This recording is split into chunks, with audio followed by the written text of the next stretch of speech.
Hello class, in last lecture we have taken some example based on the examples of simple interest and compound interest. You have to solve this example also. Now today we will see next point, interest compounded more than once a year. यहाँ पे क्या रहेगा कि अब तक हमने क्या देखा कि पर एनम का मतलब क्या है, साल में एक बार, राइट ना, पर एनम एक बार साल में। पर अगर वो मोर देन वंस हो रहा है, मतलब मैं क्वार्टरली ले रही हूँ। क्वार्टरली मतलब क्या रहेगा, देखो पहले आपको थोड़ा सा explanation.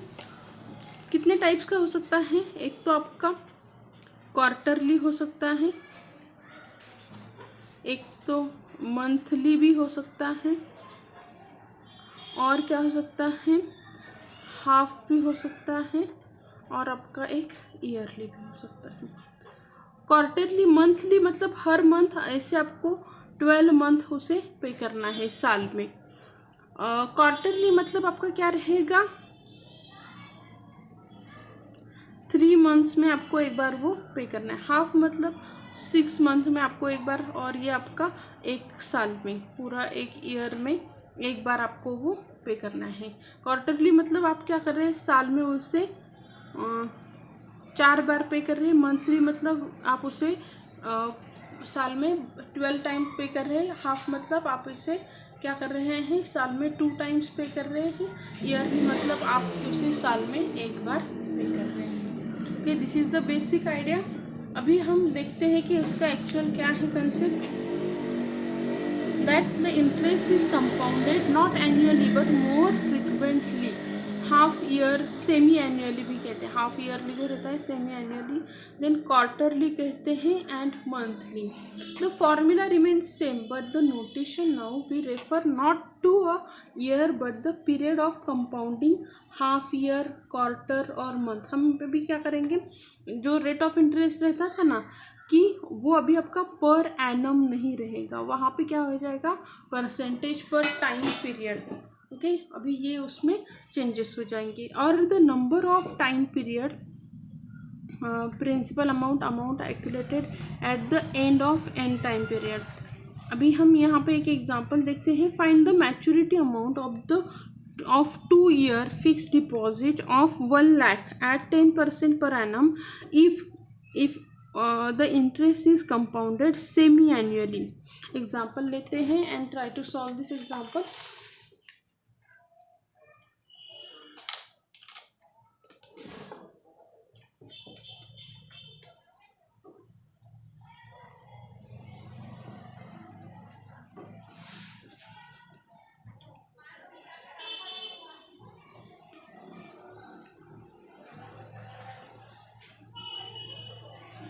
Find the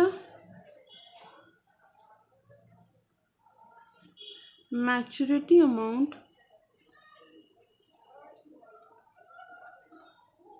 of a 2 years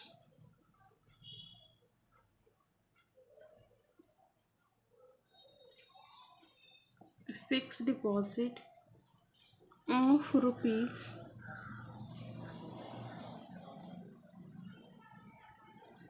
1 lakh है,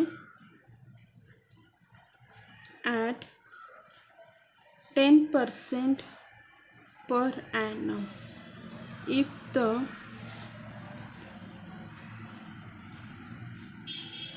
interest compounded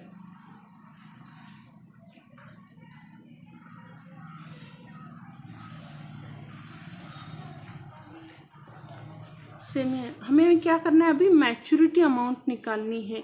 अभी जो इंटरेस्ट रेट है वो कैसे दिया है उन्होंने,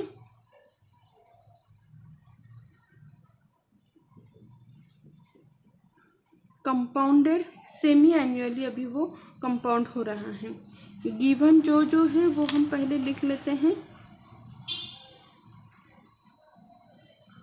पी पता है मुझे, वो कितना है, 1 लाख रुपीज़ उन्होंने दिया हुआ है। रेट ऑफ इंटरेस्ट हमें पता है कि रेट ऑफ इंटरेस्ट कितना है,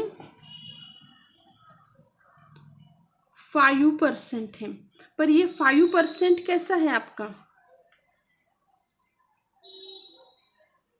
कैसे आएगा 5%? पर एनम के लिए कितना है, for per annum it is what, 10%. So for semi-annually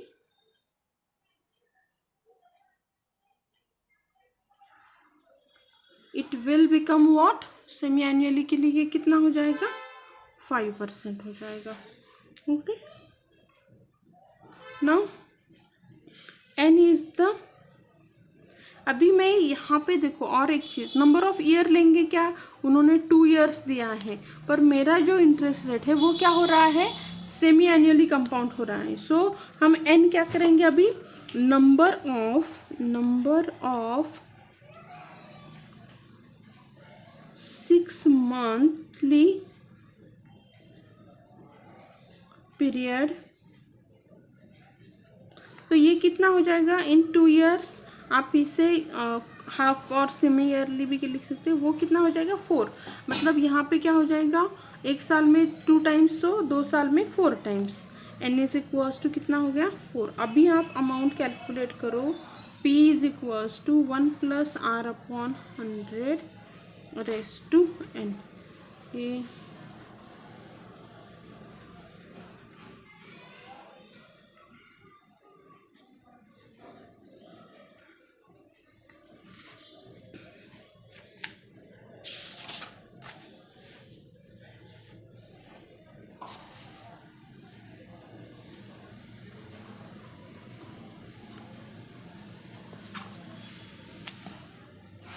यहाँ पे कितना आ जाएगा आपका, 10 lakh 1 + 0.05 raise to 4 which is equals to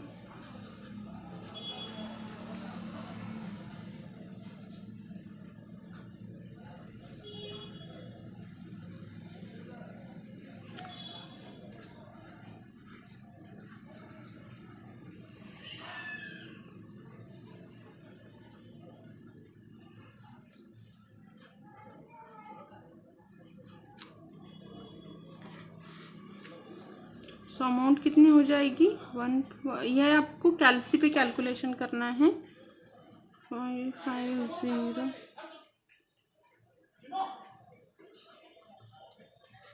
ये पॉइंट है 0.63.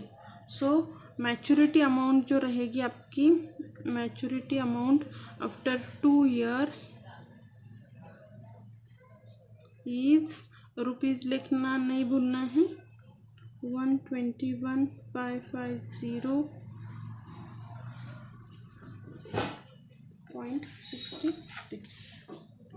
This is your answer. Okay, आपको सबसे ज़्यादा इम्पोर्टेंट क्या है ना, कि अभी आपको फॉर्मूला सेम है, पर यहाँ पे चेंजेस क्या हो रहे हैं, देखो कि परसेंटेज है पर एनम के लिए मुझे सेमी एनुअली दिया है, कि मेरा जो इंटरेस्ट है एक तो कंपाउंड हो रहा है, दूसरा सेमी एनुअली हो रहा है, तो इस हिसाब से मेरा रेट भी चेंज हो जाएगा. अभी मैं साल में 10% ले रही हूँ, तो एक हाफ ईयर इसके लिए सेमी एनुअली के लिए क्या करूँगी 5% ही ले लूँगी. पर ईयर्स कैसे हो जाएंगे, 1 साल में 2 बार, तो 2 साल में 4 बार. इस टाइप से आपको क्या करना है, उसे कैलकुलेट करना है. एग्जाम्पल्स देखो, अभी बहुत सारे एग्जाम्पल्स दिए हैं. Find the maturity amount of 1 year fixed deposit of 1 lakh at 10% per annum if the interest is, अभी देखो क्वार्टरली दिया है, क्वार्टरली मतलब क्या हो जाएगा, अभी 10 का 1/4 पार्ट मीन्स 2.25 हो जाएगा. अभी 1 साल में कितनी बार लेंगे हम, 4 बार लेंगे, राइट ना. क्वार्टरली है मतलब 1 साल में मैं क्या करूँगी 4, तो number of n is equals to 4 हो जाएगा, और ये 10% का 2.25 हो जाएगा. तो यहाँ पे अगर मैं इसे सॉल्व करती हूँ, so what I get this answer.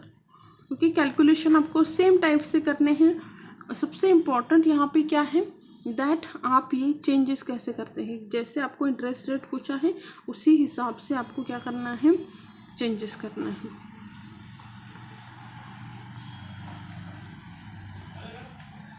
भी इन्होंने और एक हमें दिया है, suppose above example principal was ₹100 and then maturity amount will become 100 into this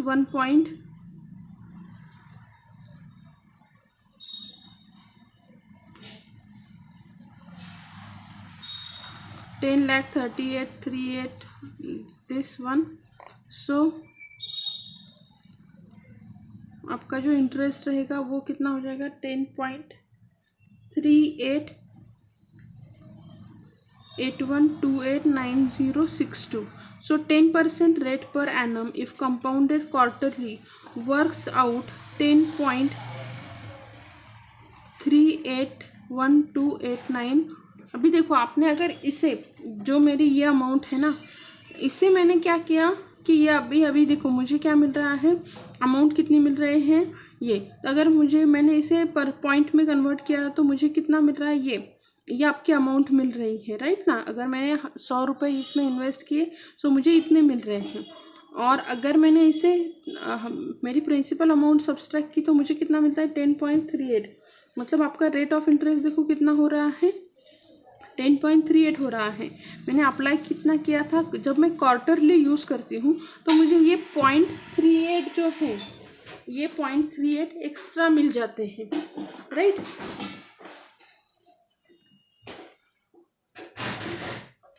0.38 जो है वो हमें एक्स्ट्रा मिल जाते हैं।